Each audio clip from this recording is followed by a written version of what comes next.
Alright, so if you've been watching my videos, you might know that I'm in Kentucky. But a big reason why I went on this trip was to see how many species of crayfish I can find while I'm out here.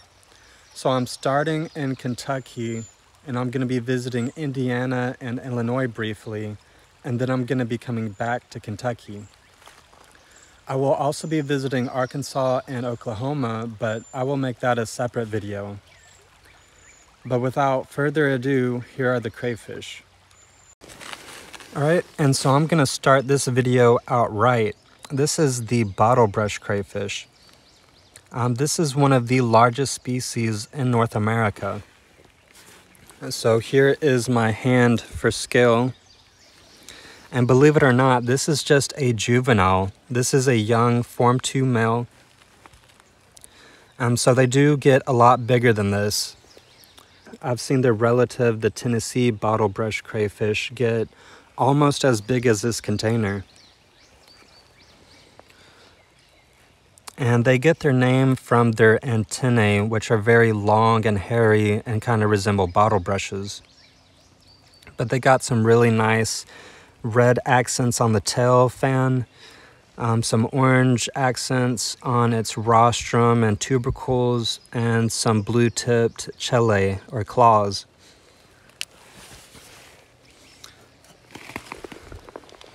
But I am super stoked to be able to see the species. This is one of my big targets for this trip. See, there is the bottom side of that tail fan. And I had actually gone to another spot to look for these, but I had no luck. It actually looked like that spot had been raided by a poacher. There were a lot of their large slab rocks that were vertical against other rocks. They weren't put back where they were supposed to be. So I was beginning to give up hope on finding one of these.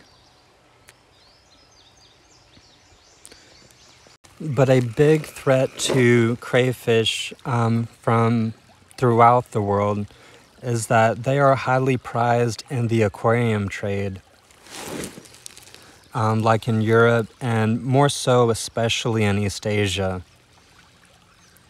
And from my understanding, these don't do very well in the aquarium. They probably just get very stressed out. They probably need very well oxygenated water. The few reports of what I've heard about people keeping these in aquariums, they don't make it but a couple of days and then they pass away. So if those were poached from that spot, that is really sad, because those crayfish would have just perished and become extirpated from that spot for no good reason. So, I mean, it is possible that high water could have done that. I mean, I find it very unlikely, but maybe that was the case and they were just super hard to find there. But I was not expecting to find that crayfish at this location at all. I came here to find some fish, which I found some of my targets. Some of my targets I didn't find. And I know that they were found in this creek system further upstream historically, but there aren't any recent records from this creek system. And there's also none of their suitable habitat here, which is large slab rocks or boulders. I mean, there's a lot of these smaller cobble, and there are some bigger rocks, but they aren't large, flat slab rocks that they like to hide under. And I actually found it in the most unlikely of places. I found it in one of the many tires that people have discarded in this creek. And so I guess it was just using the cover it could find. So This actually might be a new location for that species. Might even be a county record, which is really exciting. But it was found in that flowing pool right there. And there might be some of their suitable habitat downstream or further upstream, but there's none of their preferred habitat anywhere around here.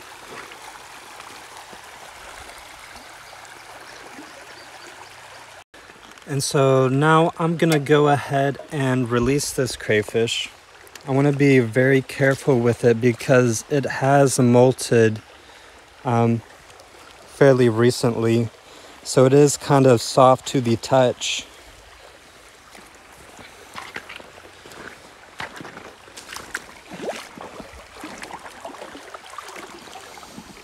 And since I kind of ruined its tire habitat, I don't think it can get back under there.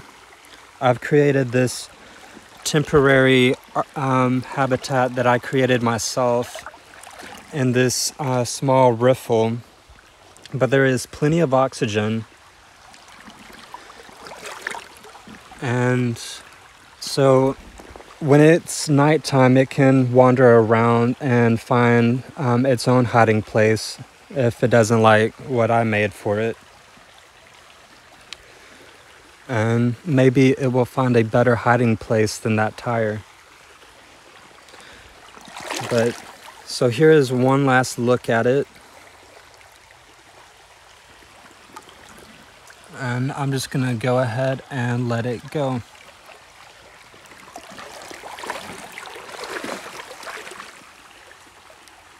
And so the next crayfish from this spot is the Phallic crayfish.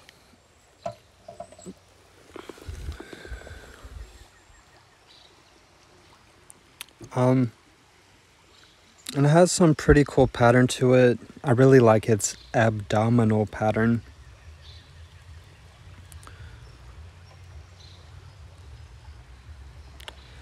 And this is just a Form 2 male, as you can see right there. So it's not really living up to its namesake glory. This species has the longest terminal elements on its gonopods of any other crayfish. So that's where it gets its name from.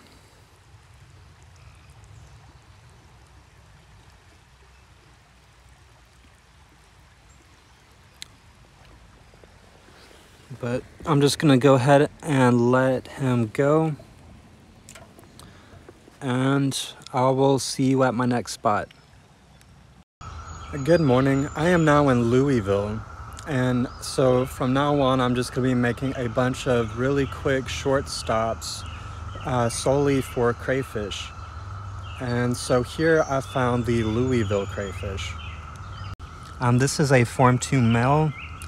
All of the crayfish that I found here were Form 2 males. And then here is a female. But really boldly patterned.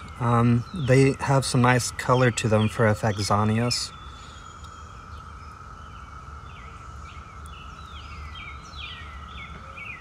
And then they have that dark wedge on their abdomen, characteristic of a lot of Faxonius species.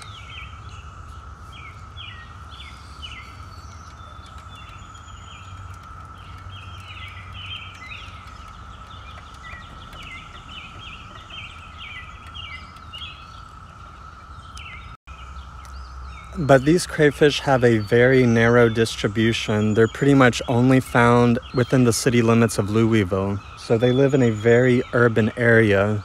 As you can see, there is a golf course over there. I'm actually in the middle of a park right now. But there is a very healthy population of these crayfish in this creek. Like, they are super abundant here. But yeah, I'm just in Metro Louisville.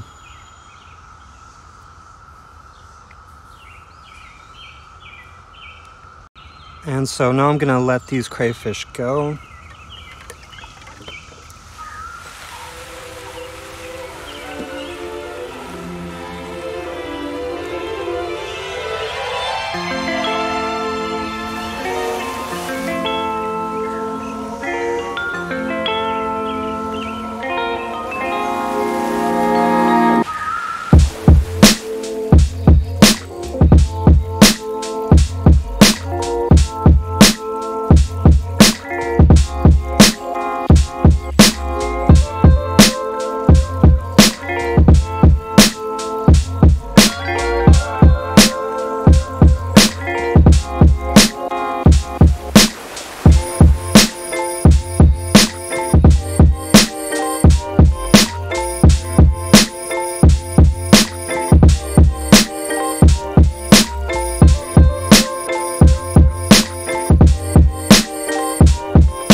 Alright, so I'm now in Kentucky, and I've got two species of crayfish. And so first up is this Cavespring crayfish.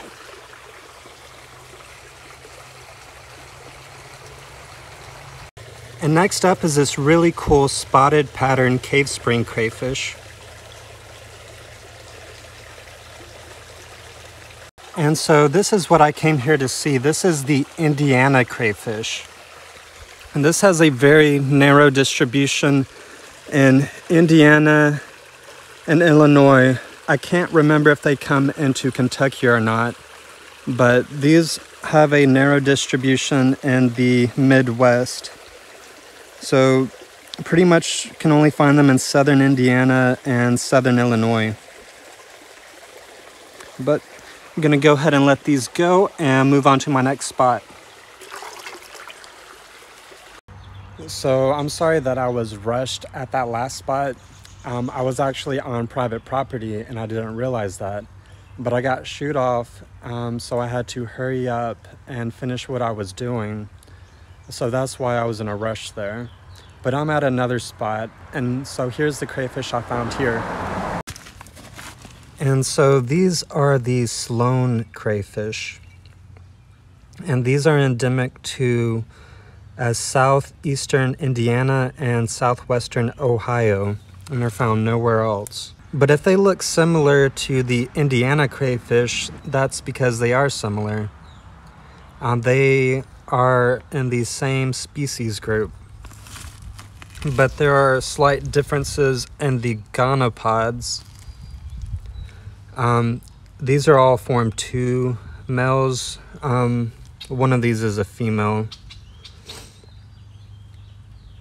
But I'm gonna go by range to tell these apart. I am pretty far east of the Indiana crayfish's range. But I'm gonna go ahead and let these go and move on to another spot.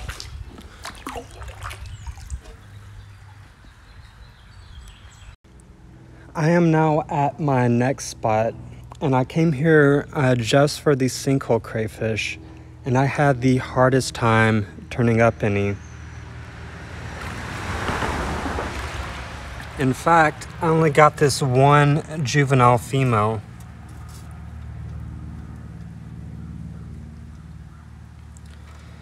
So maybe this is just a bad location, or maybe they're just really hard to find.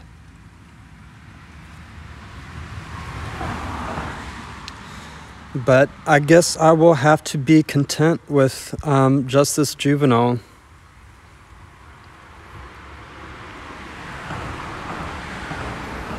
But I'm gonna go ahead and let her go and move on to the next crayfish.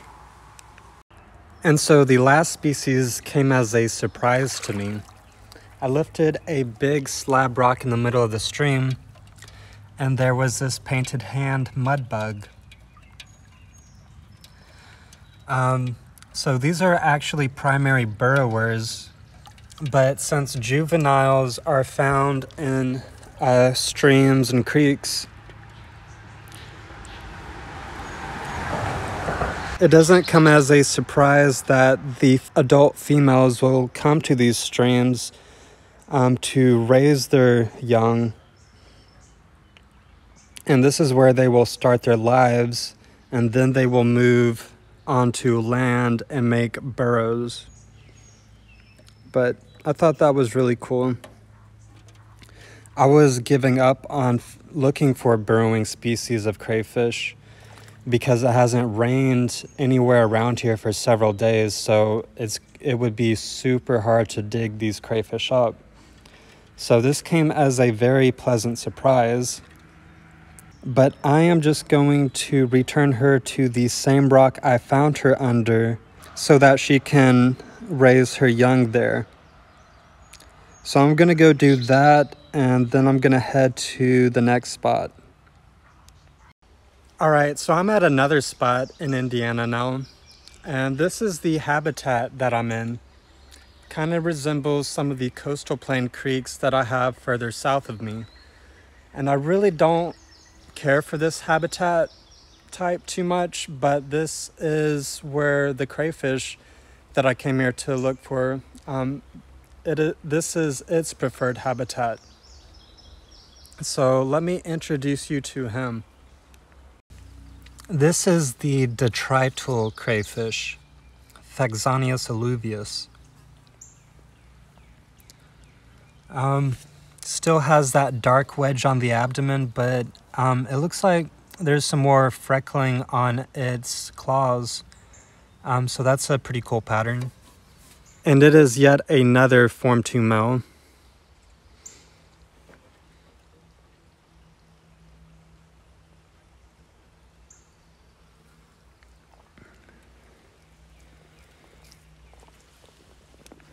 And unlike a lot of these northern Faxonius, which usually prefer to hide under rocks, these actually prefer to live in these packs of detritus.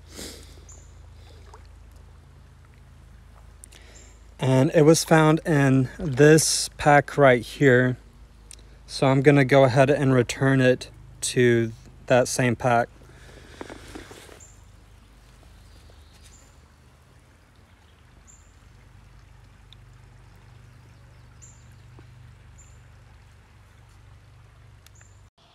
Well, I am now in Illinois, so I was in and out of Indiana in one day, so that was kind of productive. But I should have expected this considering how flat most of Illinois is.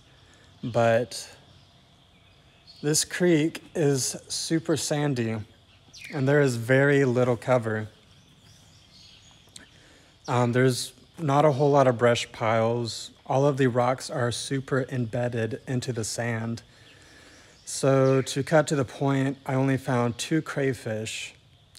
I was hoping to find the northern clearwater crayfish here, but instead I only found 2 virile crayfish. One female which climbed out of the net while I wasn't looking, and a Form 2 male. So here is the Form 2 male.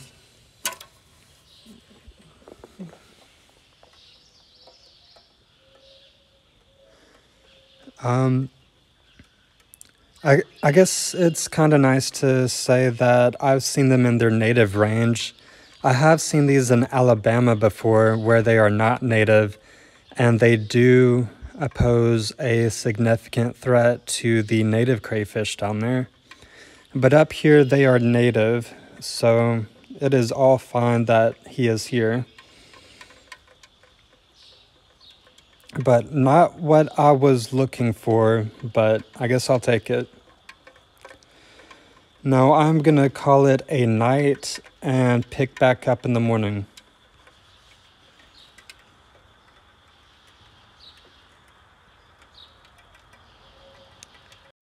All right, so I made another quick stop. This time I am in southern Illinois. And the reason why I came here was to find the Shawnee crayfish, Faxonius illinoiensis. And as far as I'm aware, this is only one of 2 crayfish species that are endemic to the state of Illinois. These are only found in the southern tip, mainly around the Shawnee National Forest. But this is just a quick stop for this species, so I'm gonna go ahead and move on to another spot.